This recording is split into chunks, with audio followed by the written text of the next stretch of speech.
সালাতে দোয়া কবুলের 3 জায়গা।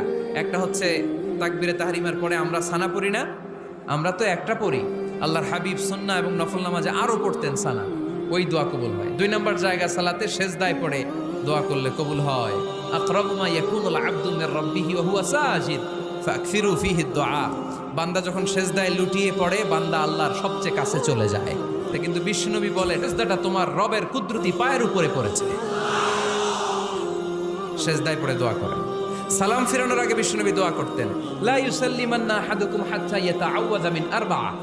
আল্লাহর হাবিব বললেন 4 জিনিস থেকে পানাহ না আছে আমার কোন উম্মত যেন সালাম না ফিরায়। তারা যেন পড়ে আল্লাহুম্মা ইন্নী আউযু বিকা মিন আযাবিল কবর, আউযু বিকা মিন আযাবি জাহান্নাম, আউযু বিকা মিন ফিতনাতিল মাহইয়া ওয়াল মামাত, আউযু বিকা মিন ফিতনাতিল মাসিহিদ দাজ্জাল।